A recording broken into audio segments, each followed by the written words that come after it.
Okay, let's get started. Let me know in the chat if you can't hear me, and also write your questions in the chat. I'll leave enough time for Q&A in the end of the presentation. Thank you for joining me using this time on a sunny Saturday, at least here in London, to learn a bit about consulting interviews. I'll go through a presentation for about 40-45 minutes, and then we'll answer your questions. So definitely put some of your questions in the group chat. I will be going through those after the presentation. If you can't hear me, please do let me know in the chat. Good. So what are we going to go over today? So I'll make a quick introduction about myself. I'll talk about strategy consulting, although many of you definitely know about it, so I'll just rush through it. We'll talk about the consulting interview. We'll talk about fit questions. We'll do a bit of practice on market sizing, talk about an example learning plan or preparation plan for consulting interviews, and I'll also share some tips for success in the end. And then we'll have a Q&A session. So a little bit about myself. So on the left-hand side, I grew up in Soviet Union, moved to Israel when I was 10 years old, studied there, had my first work experience there, moved to the UK for my MBA and have been in the UK for the past 9 years. On the right-hand side, you can see my work experience and a bit of my education as well. So I used to work at Orange as a software engineer and then product manager. Came to the UK to do an MBA at London Business School, joined McKinsey after the MBA, been there for 3 years until an engagement manager role, then moved to a startup, which unfortunately tanked, but then moved to become a senior manager at Strategy End, set up ConsultingCasePro, which is a platform for preparation for case interviews, and I'm also working on a couple of other ventures at the moment. During my time in consulting, I've conducted about 50 live interviews, and since setting up ConsultingCasePro, I've offered over 800 coaching sessions, and 100 of my clients got their dream job offers, many of them in MBB. Moving on, so strategy consulting, I'm sure many of you are familiar. You know, it's all about solving complex business problems, offering data-driven recommendations to companies. So a little bit of details here. So the consulting industry is obviously a huge one. It's worth about $30 billion worldwide, and it's growing at about 5-6% per annum. Of course, given the situation now, there is quite a large contraction in the industry, but everyone expects the industry to bounce back as a lot of the companies will need some help with restructuring or supply chain redesign or obviously cost cutting. What does the interview process entail? It has two parts. One part is fit interview. You'll get several behavioral questions focusing on your prior experiences. And the focus of today, the case interview, which involves solving a business case where the candidate is expected to ask for data and drive towards a solution.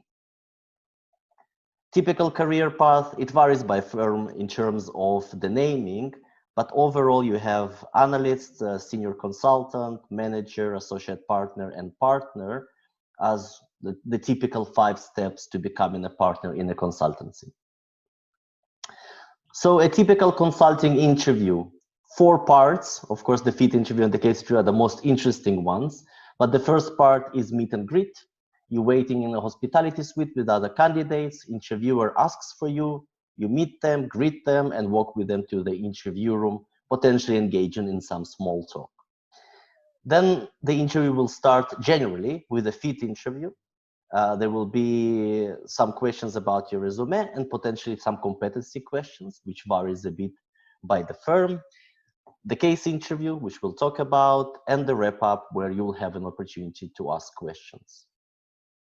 What do you want to do in each of those steps? You definitely want to appear warm, confident, and professional when you meet the interviewer. You want to convince them in the fit interview that you are a good fit and pass the airport test. If you're not familiar with the airport test concept, the idea is that you're stuck in some remote airport with nothing to do when your flight is delayed for 4 or 5 hours, and the interviewer wants to see whether it will be interesting to spend the time with you in that airport for 5 hours. During the case interview, you need to be confident, controlled, and be upbeat. So even if things don't go as you wanted them to go, you still need to be confident. You never know how others are performing in that interview, and you never know what the interviewer is thinking. So even if you feel that things are not going well, keep upbeat, keep moving the case forward, keep being confident. And in the wrap up, definitely ask some smart questions. One type of questions is about interviewer's personal experience. The other types could be very specific questions about the firm and the kind of work that they do. Throughout all of those stages, you need to communicate in a structured top-down manner. So always start with the key thought and then go down to the details of what you want to convey or ask. We'll start with the fit interview. What types of questions are there? So I'm been an interviewer at McKinsey, and there is one type of questions which we call icebreakers. You cannot really win points on those questions. What's important is to be concise and structured in your answer and not to lose points. So things like tell me about yourself and why consulting are typical icebreaker questions. And McKinsey also asks what's called PEI, personal experience interview. And those are competency questions. This is one question per interview where the interviewer will look to deep dive into your past experience. It takes about 10 to 15 minutes. 3 areas for competency questions for McKinsey. One is about leadership. An example question is tell me about a time when you led a team to achieve an important objective. The other one is around personal impacts. That's all about managing conflict and influencing others. An example question would be, tell me about a time when you had a disagreement with your manager, your peer, your client. A last one is around entrepreneurial drive. It doesn't have to be an actual startup that you ran, but it has to be outside of your job description, right? So you need to have some kind of an initiative and then overcome obstacles on the way to delivering it. An example question is, tell me about your greatest achievement. How do you approach those type of questions? So I'm sure you're familiar with the STAR format, right? Situation, task, action, and results. There are few other formats. Use whichever makes sense to you, as long as it is structured and clear what you did in that situation. So start from a quick overview of the context. What's the company you were? What was your role? What was the project about? What were you trying to achieve? What was your obstacle? The bulk of the answer should be in the action part. What did you do? Try to use I. Some people are quite conscious about it and always try to move to we or the team. What we want to hear as interviewers is definitely what you did and not what the team did. So definitely talk about your own actions and eventually talk about results, ideally supported by data. So if you can quantify the results, sales grew by 50% or something like that, that's ideal. Key to success, preparation and practice. One of the things that are most neglected in consulting interviews is the fit interview. So what you should definitely do is you should write 3, 4, 5 stories out in bullet points, then record yourself delivering those stories, and then either listen to them yourself or give it to your friends to listen and get some feedback. Is it clear what you're trying to say? Is it clear what you did in that case? And also, is it a story which is memorable and interesting? So that the interviewer, when they do the debrief afterwards, will remember the story that you told. Okay. Moving on. Remember to put your questions in the group chat. I'm looking at it, and I will answer the questions if you have them. So, if we talk about tell me about yourself, right? A few tips. First of all, the interviewer has likely read your CV. It does happen that we get a CV or we get an interviewee in the last minute and don't have a chance, but they have likely read your CV, so there is no point of restating it. And you also want to think about what the interviewer will take from your description of yourself.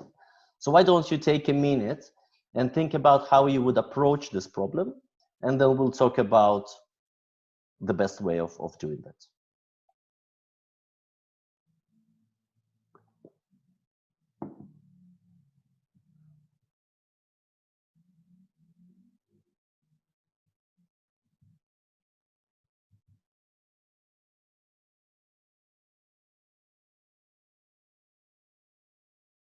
Okay, hope everyone had a minute to think. I'll move on in the interest of time. So you want the interviewer to think that you have a rounded personality, right? You're not someone who did only one thing all your career, right?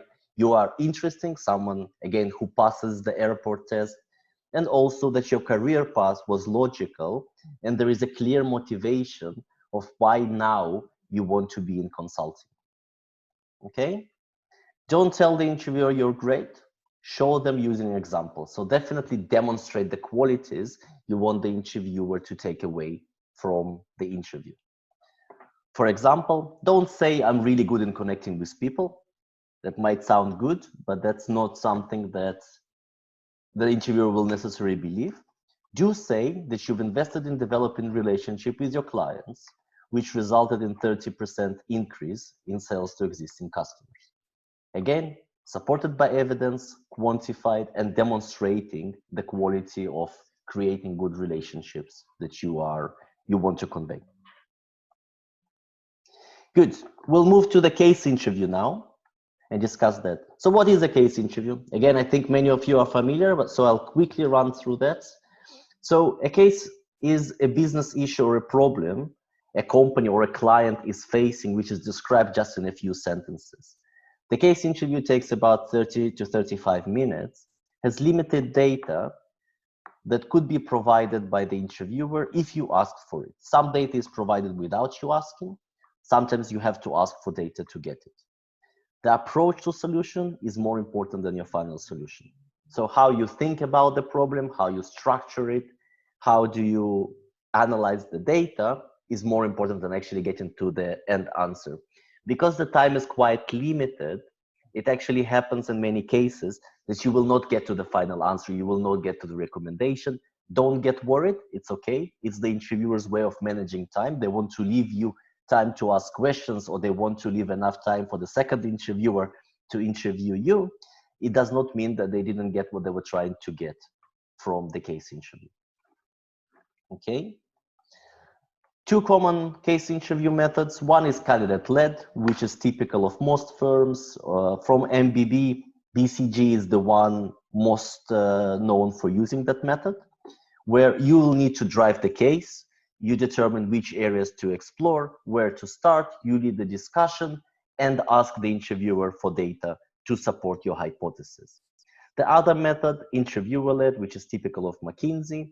Interviewers guide the discussion, and the case will have specific questions.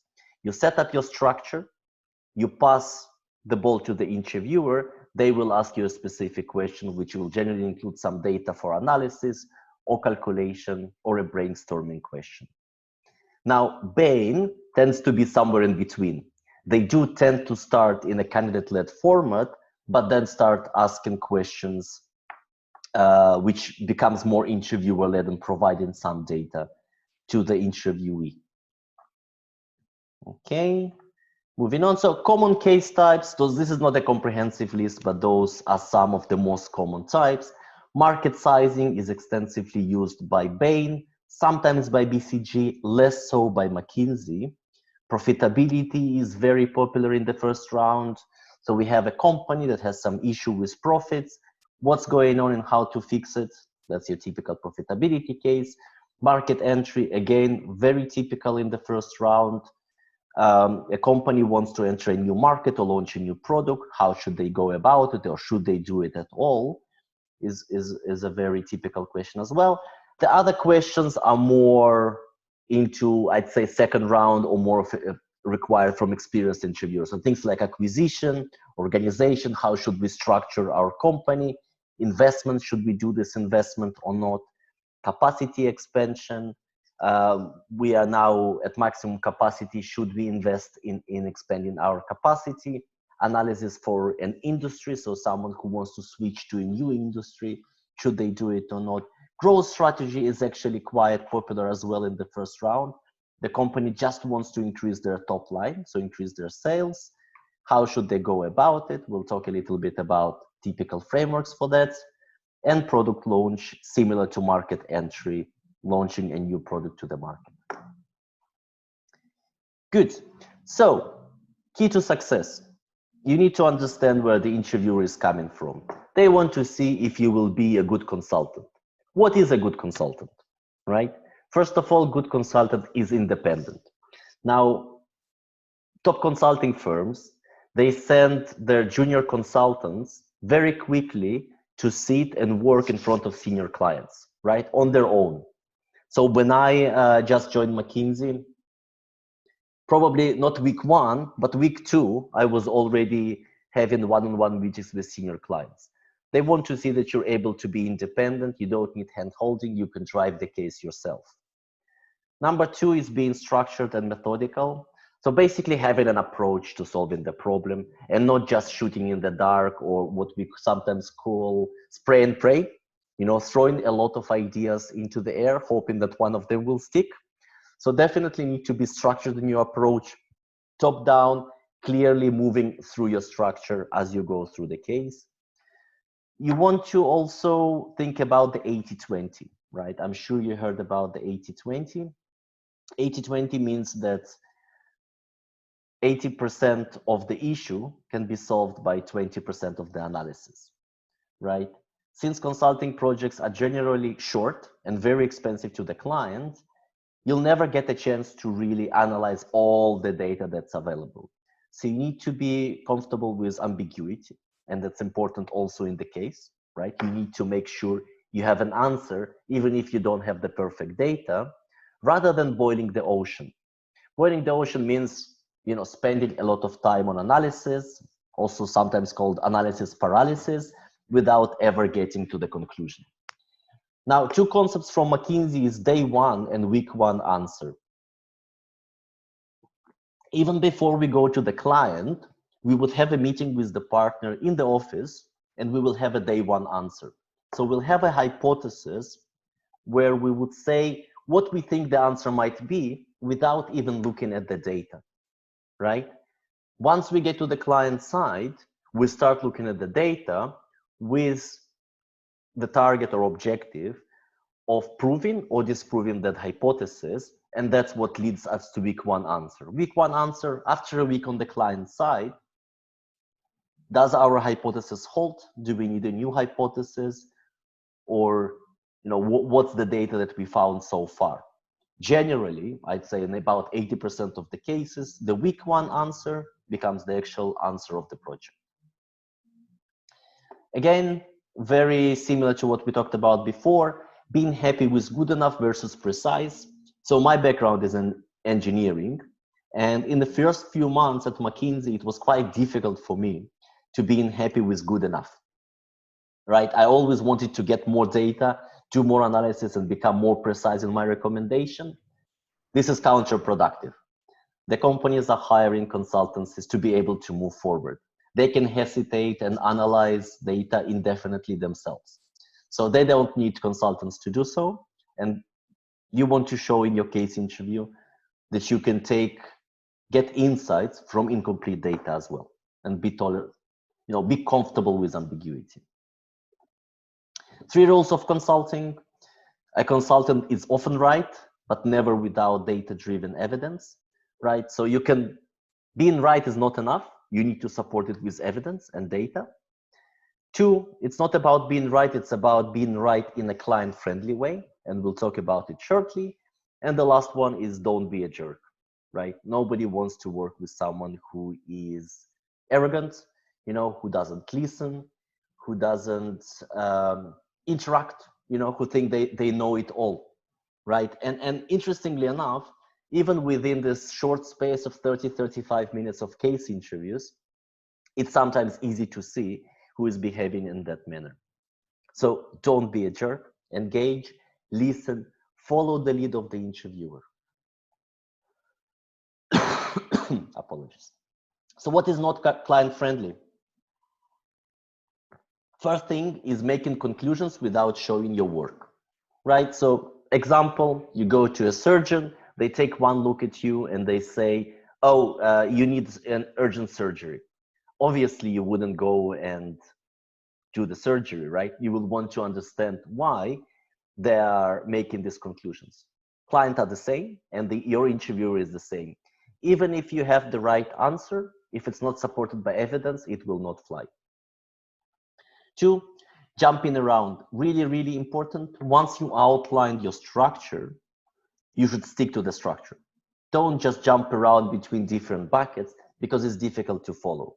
Even if the interviewer will follow you, they might be concerned that the client will get confused and will stop listening to you because you don't make sense. Insights that can't be explained visually. If you cannot explain what the recommendation is or what the insight is, the client is not going to follow you. And if they don't get it, guess whose fault it is? They are paying you the money to get the recommendation. If they can't understand what you want from them, then it's your fault. Good. Moving on. Insights which are not supported by facts and data. Again, great to show what you've done. If your insight doesn't fit what the data shows and what the facts show, this is not a great insight. And finally, you might have a great suggestion, which is logically correct, but it's not practical. It's not something that the company can actually do. You know, if you recommend to the company buying one of their competitors, but the competitors is 10 times larger, then it's not something the company can actually do, right? So it's worthless, right? So while you're doing those recommendations in the case interview, you also need to think about how practical those are. And if you're unsure, definitely mention and say,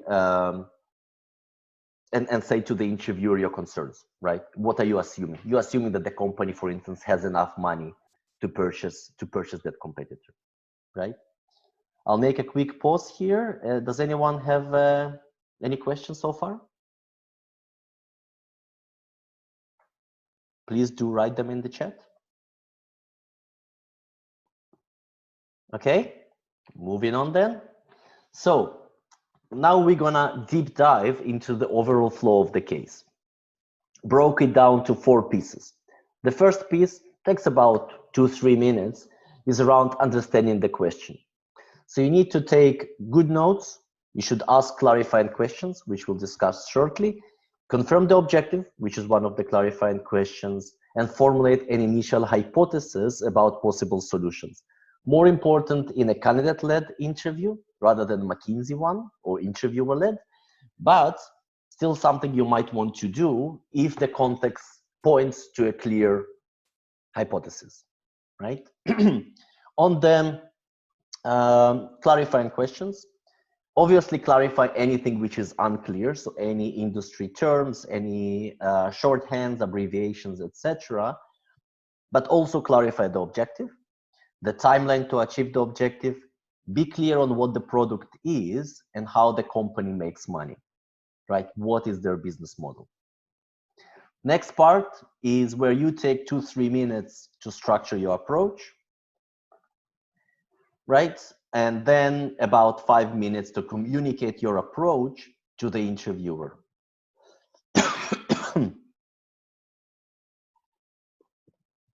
Make sure you draw out a framework, ideally in a tree format, right? Select 3 to 5 major topic areas and identify the relevant subtopics. So definitely go 1 or 2 levels deep on each of those buckets.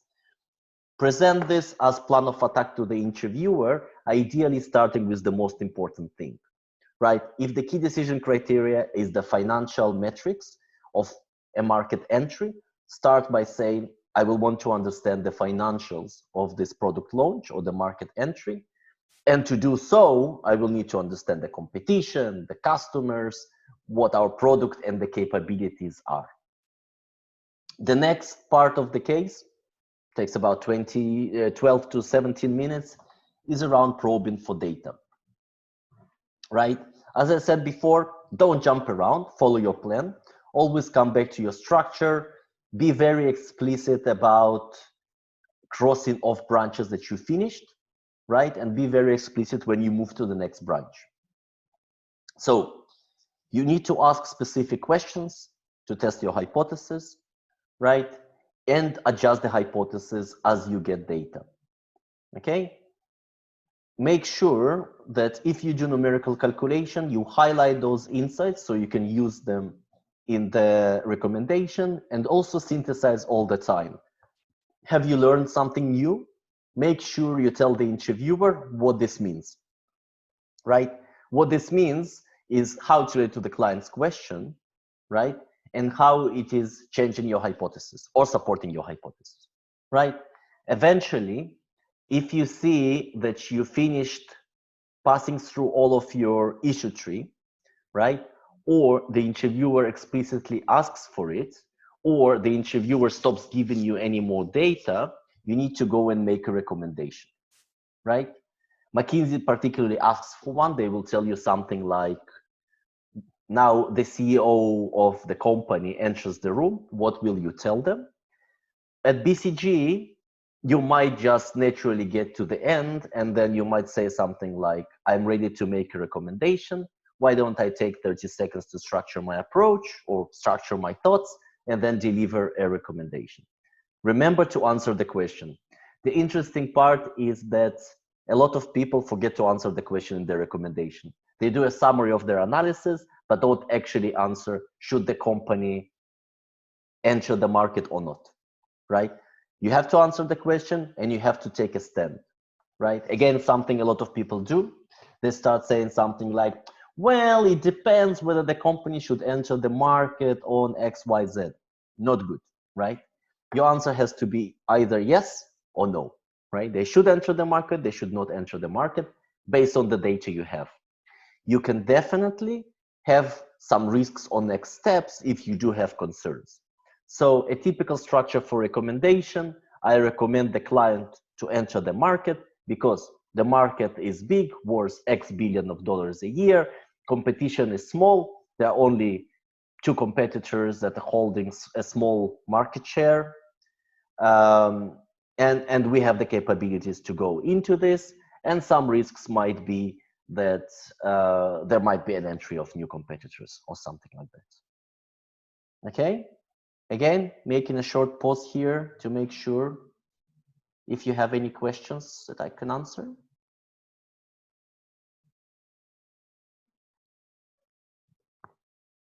Oh, one interesting part. I've noticed a tendency with interviewees to make up some data. Do not do it, right? Anything that goes into the recommendation has to be part of the data you got through the case. Don't make up any data to support your hypothesis or support your recommendation, right? Be very careful about it. So we're going into frameworks a little bit. So frameworks, there is an unlimited number of frameworks that can be successfully applied in case interviews, right? But knowing a few solid frameworks will go a long way, right? We'll talk about some of those frameworks in a second. Really important not to try to fit the case into the framework, but rather the framework to the case, right? And sometimes you might need to combine several frameworks or use partial frameworks depending on the information you got in the context. So what are some of the popular frameworks? The first one is profitability framework, super easy. You also have it there in the corner of the slide. It's basically a breakdown of revenue and cost.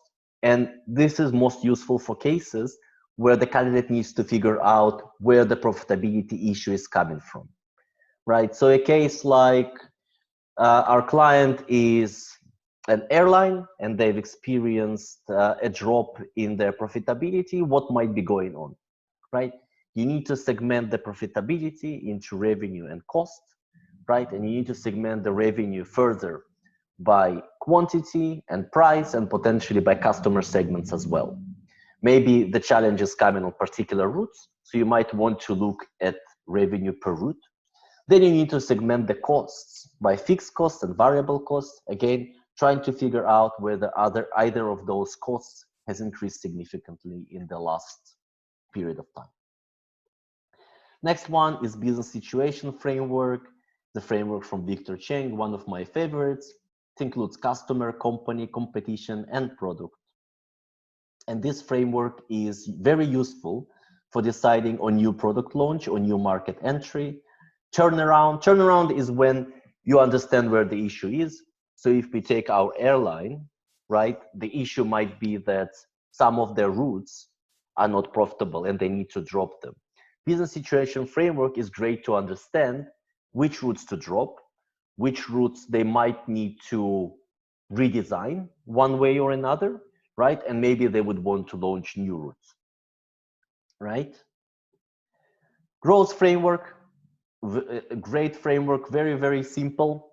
It's a 2x2 matrix where you have existing customers and new customers on one side, existing products and new products on the other side, and you have 4 quadrants for ideas for how to grow the business. So a question might be, our client is an airline and they want to grow their revenues. How should they go about it, right? They can go and grow their revenues with their existing customers and existing products.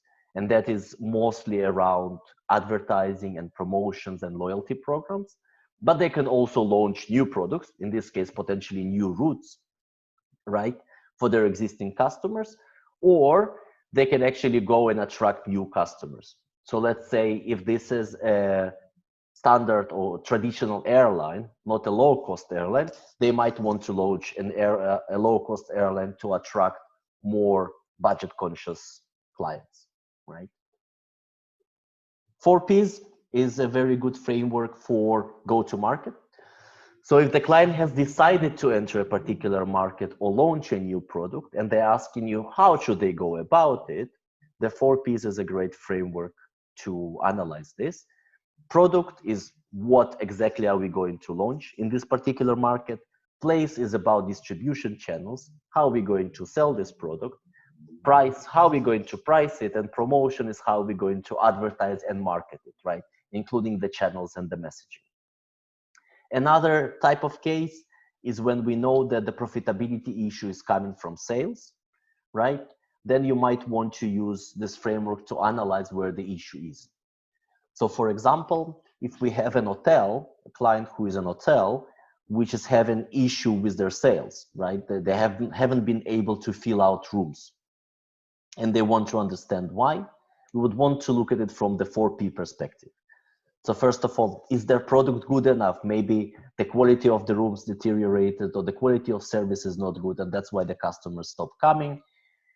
Maybe they are distributing it through the wrong channels. Maybe they're only selling it through travel agents, while everyone now is buying their hotels. Well, not at the moment, probably not buying any hotels, but 2 months ago, we're buying their hotels through Trivago and all kinds of aggregator engines.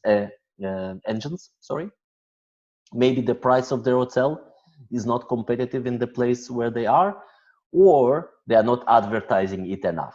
Perhaps competitors have invested in more advertisers and our client has fallen behind. Last one is transformation framework, more typical for second round, is where you have a situation where the clients need to improve costs, right? Or to improve their operations. What you need to look at is map the current state, first of all. So how do things work currently? What are the processes? What are the costs? Who are the people who are involved? Identify several improvement levers. Automation is a great one. Can we automate some of the parts of the process, right? To remove the required, well, the less required now personnel. Is there any duplication of work? Do we have people doing the same things? Just in time is a very typical production term. Basically, do we have any wait time? If we have a production process where one station produces one part, the other station produces another part, and the third station assembles them together, is the third station wasting a lot of time waiting for parts from the first and the second station, and how we can streamline that process, right? And the last thing is implementation. How are we going to sequence the changes, right? So which change is going to come first? How are we going to communicate the changes? And what are we going to do with the people who are redundant? Are we going to redeploy them to other jobs, or will we actually fire them, and then how? Be missing. So missing is I guess a term that's known to all of you. the important part of missing is being mutually exclusive. So you don't want any parts of your framework to overlap, right? So if you talk about customers just in one bucket. Don't talk about customers in multiple buckets. The collectively exhaustive part is less critical for a case. You need to have a good range of factors that you're going to consider. You don't have to be fully exhaustive about all the factors in the world, right? It's a little bit of a secret of McKinsey. We wouldn't, you will get a full grade even if you don't have 100% of the factors in your framework. But you need to have definitely a good coverage. And again, as I said in the beginning, tailor the framework so it's relevant to the case and the particular industry and not the other way around. Okay? So one very typical type of case in the first round, lots of consultancies use it, definitely BCG, definitely Bain, definitely Strategy End as well, is market sizing. So I want to give you a quick question, give it a think. You can write some of your answers in the chat if you'd like, and then I'll share with you what I think. Again, lots of ways of approaching this, but an opportunity for you to think about yours. So the question is, how many hair salons are there in London? So don't try to get to the final answer, but rather just the approach in words. What does the formula look like? If we say that the answer is number of hair salons, what is the formula that will give us in words the answer, right? So let's take 2 minutes.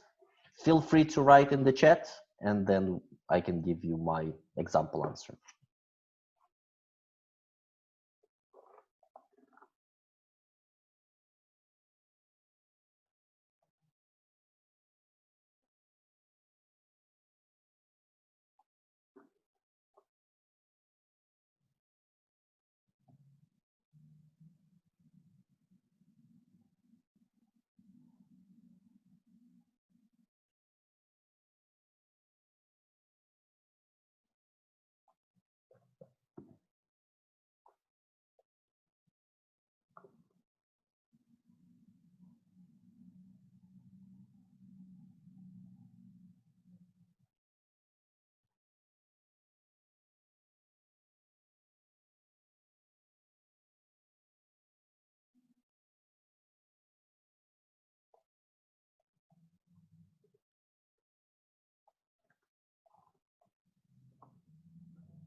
One more minute.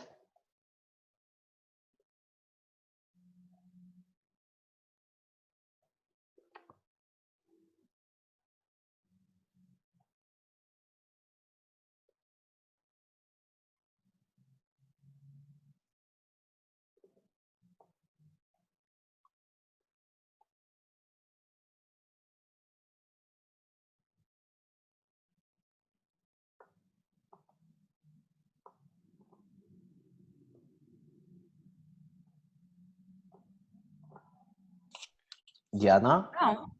Hi. Hi. The chat is disabled. Oh, the chat is disabled. Yes. Oh, I'm sorry. I had a feeling. How is it disabled?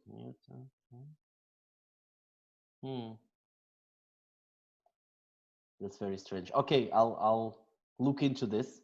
Apologies. My first webinar over Zoom.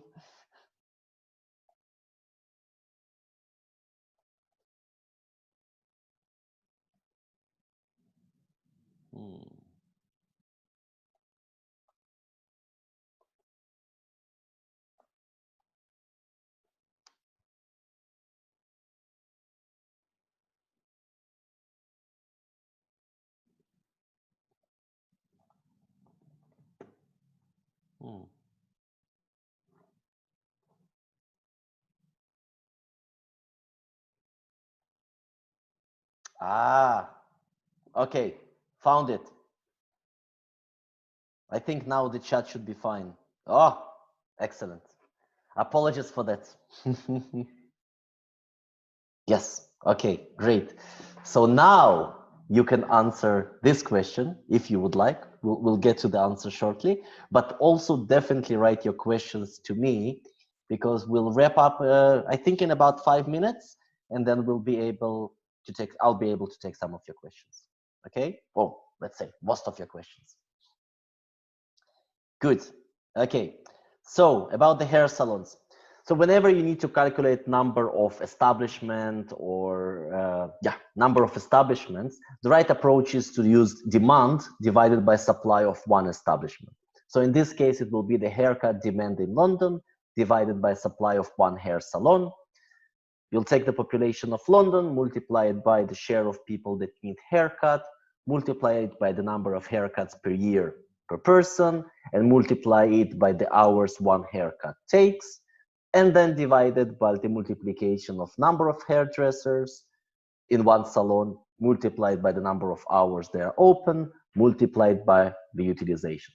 So how many of the hairdressers are actually occupied at any given moment. Now, this is the formula you need to communicate to the interviewer before you actually go to your assumptions. You want to confirm with them that they are fine with your approach, because you might be, if you are forgetting something, most of the interviewers will tell you, actually, aren't you forgetting something? And then it's your chance to recover. Once you confirm it with the interviewer, you will actually go to the calculations, either get some numbers from the interviewer or come up with your own assumptions and get to the final number. In this case, the answer is 6,100. So if you want to give it a try and see if you get to an answer which is close to the range. Good. So quickly, a 10-week preparation plan. So you want to plan for about 35 live interviews and sell 60, what I call self-practice. It's basically when you go through consulting club casebooks or any other kind of casebooks and you try to solve the cases yourself.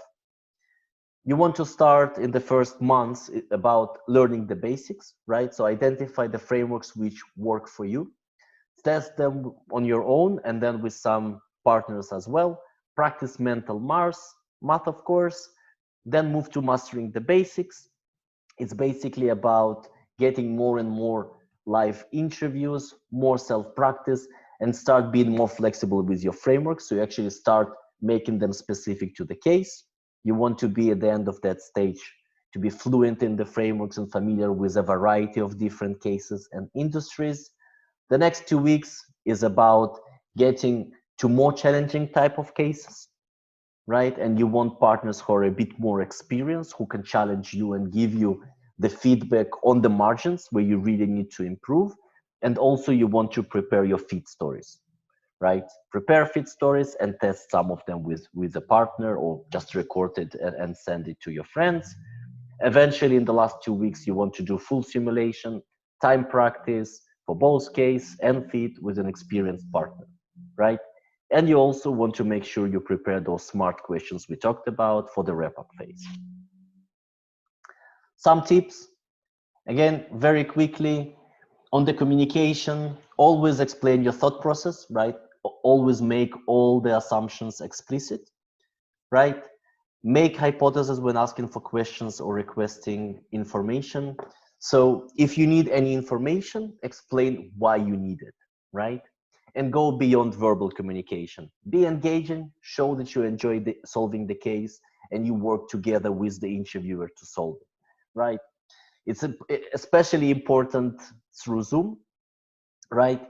Because it's more difficult to create this personal relationship through video. So definitely be even more engaging, even more interacting, and being as much as possible engaging with the interviewer, right? On the notes part, I say here, angle the notes so the interviewer can see your work. Again, since we're talking about video interviews in this period of time, you can definitely raise your page and show the interviewer your structure just to engage them and get them on board. So definitely write in a structured and a nice, clean manner so that you can show it to the interviewer. Don't try to cram a lot of things into one page.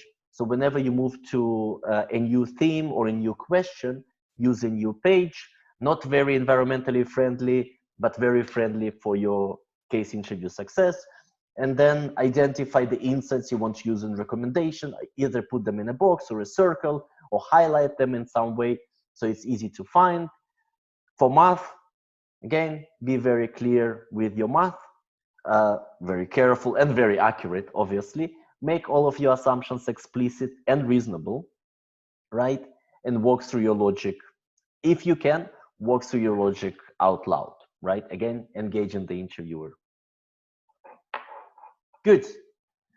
So thank you for listening, and I'll move now to the questions. So let's see. Here's the first question. How about public sector and unconventional cases?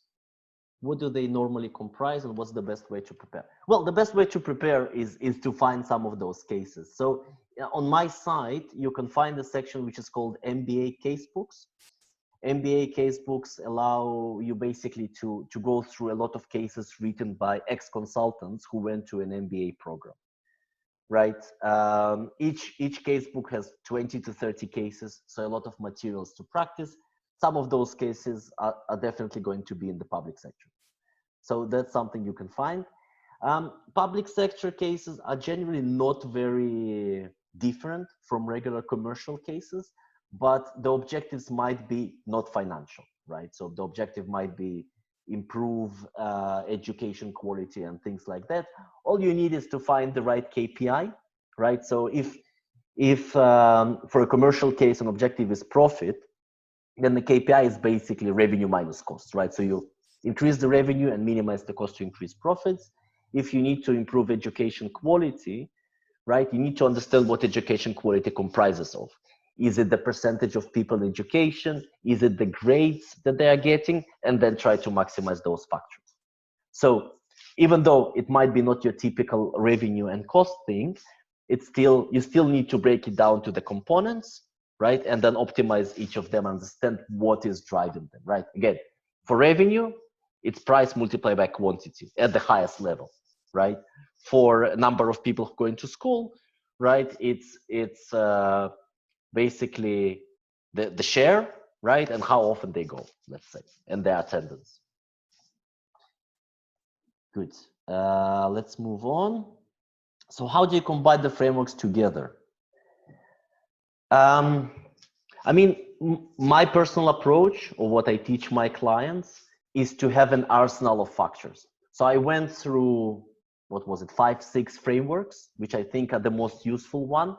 You need to be familiar with them and then pull the right factors into your framework, right? When you're trying to build a framework for a particular case, right? So it's about really understanding, okay, so what is the problem that I'm solving?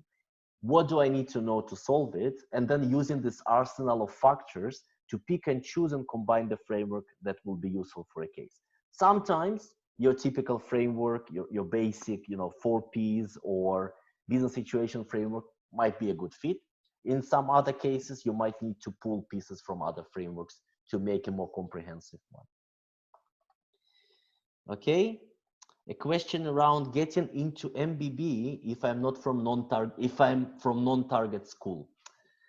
That's a difficult one, right? So McKinsey receives about 300,000 CVs a year, and they interview about 10%, so about 30,000 people, right? So it's difficult to get an interview. If you're not from a target school, the best way of doing it is to network with consultants, right? If a consultant refers you to the firm, it doesn't promise you an interview, but it promises that they will look at your CV. If you are not from a target school, they might not look at your CV, right? So it is important to network with consultants, ideally senior consultants, who will then go to a recruiter and say, I want to interview this fellow. Okay? Good, let's move on. What are some good ways to self-practice? I find it hard because you don't get real-time feedback on where you're going with your hypothesis. Is it more productive to treat self-practice as ways to drill specific parts of case instead? So, self-practice is not ideal, but it's very helpful. So what are the helpful parts of it? It's about getting the variety of different cases, understanding the variety of different industries, seeing the variety of different exhibits, and yes, also practicing structuring your framework, right? You cannot get real-time feedback. On the other hand, you can see the right answer, or at least the suggested answer.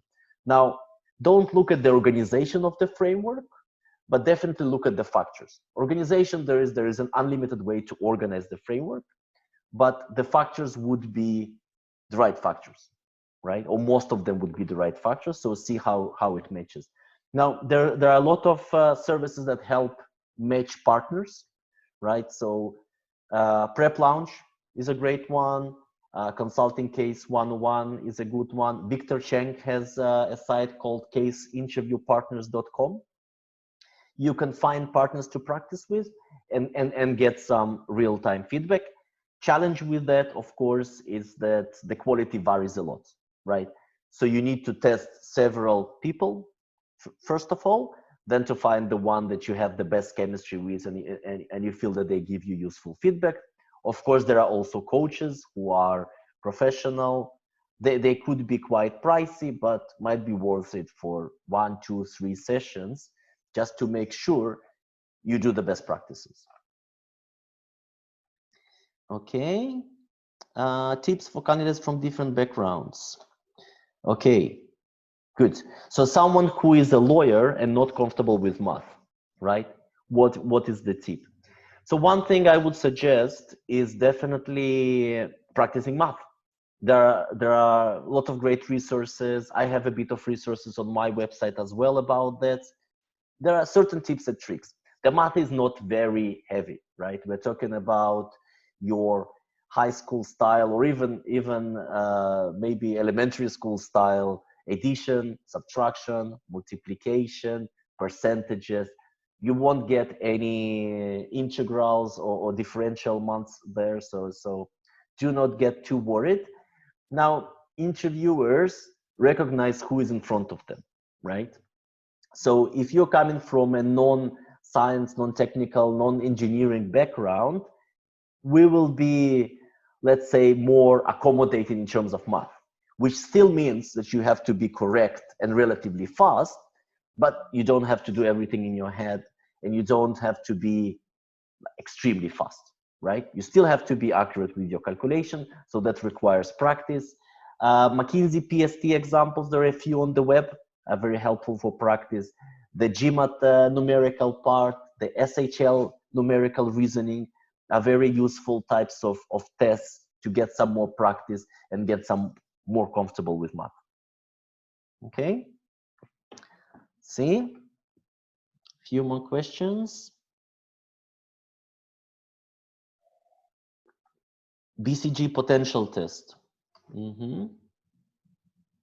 Okay, what is the best way to prepare for BCG potential and Bain online test?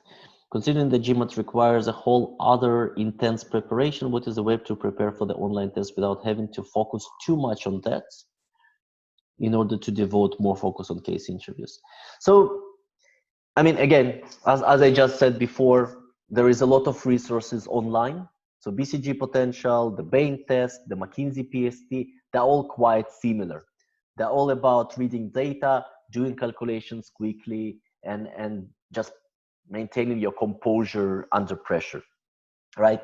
The best way to prepare for them is just doing those tests. Now, you don't need a huge amount of tests to do, but also, you know, the GMAT numerical reasoning, SHL numerical reasoning are also quite similar, right? You just need to up your speed, identify some shortcuts to calculations. In many cases, at least for McKinsey PST, the answers are far enough from each other. So it's about learning how to calculate things quickly while rounding things up, figuring out how far the answers, so not how far, but figuring out an approximate answer and then choosing it from the multiple choice answer. So practice, practice, practice. But and I mean, the question here is, how can I devote more time to case interviews? While it's great, but you have to pass those online tests to actually get to the case interview. So it's important to invest time in that as well. One thing to note, at least for McKinsey PST, it used to have, now they moved to the Imbelus test, but when they used to have the McKinsey PST, it was a test of 26 questions, which you had to solve within 60 minutes. Do not be stressed if you haven't solved 26. Although thresholds vary by offices, a score of about 20 was a pretty good score, right? So it's okay to make some mistakes, as long as you are kind of in the top, whatever the margin is for that particular office and for that particular firm, but top 20%, top 25%, even maybe top 50% of those who took the test. Okay, moving on. Will the preparation of candidate-led and interviewer-led interviews be different? Okay, yes. So how is it different? It is different because in interviewer-led case, your framework needs to be more comprehensive. Since the interviewer is going to drive the case, you will not have a chance to go back to your framework. So your framework needs to be more comprehensive from the start. In a candidate-led case, you can get away with a lighter framework but then you have to do it, because as you go along the framework, you can further develop it, right? So you might, for a candidate-led case, and you're looking at market entry, start by saying something like, okay, I will want to look at our customers who would be interested in our product. I would like to look at the competition, and I would like to look at our capabilities. Why don't we start from the customers? Then you go and break down the customer bucket and already ask for data from the interviewer. You can get away with it within a candidate-led case. With an interviewer-led case, you won't be able to, because you cannot go back to your structure. So for preparation, you can do both types of cases, but it is important to remember to focus, at least towards the end, to focus on the type of case you're going to get, right? So if it's McKinsey interviewer-led, if it's BCG candidate-led, and a bit of a mix of the two with Bain. Okay, good. I don't see any more questions. I think we're just on time. Oh, wait. The current hiring climate. Yes, excellent question. Of course, COVID-19. How could I forget about it?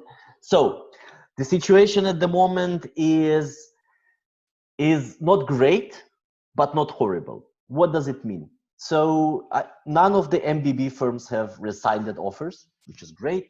Some firms in some offices, so for instance, I heard about BCG in certain offices have postponed second rounds, haven't canceled them, but have postponed them to September, which is not great, but they're still okay. Some offers are being postponed as well. So I had a client who was supposed to start in the summer, and she's now going to start in September. So again, McKinsey keeps interviewing, but the bar seems to go a little bit up. So I think they're not hiring as many people at the moment. So definitely it requires more work to get an offer. But I do have several clients who are currently interviewing with McKinsey for the summer. Right? And what I hear from people in the industry and from clients as well is that once the restrictions are lifted and the lockdown ends and companies go back to this new normal, there will be quite a lot of demand for consultants, right? There will be quite a lot of help also because companies are now firing quite a lot of employees. They will need some of those capabilities in-house and they will need consultants to supplement those on a project per project basis. So there is a little bit of a stop at the moment, a little bit of a slowdown, but it's likely to pick up towards the fall, assuming we don't have a second peak and a second lockdown, etc. How to prepare fit interviews? We talked about it in the deck, and I will send you all the recording. But basically, it's about listing some stories from your prior experience, recording them in a star format: situation, task, action, results, or resolution, right? And then listening to them yourself or letting other people listen to them to see whether they can understand what you have done, story is memorable, and the communication is structured. Excellent. Thank you very much. I will send you the recording afterwards and also some more tips on the things that you mentioned. Thank you very much for taking the time and good luck with all of your interviews. Be safe and be healthy.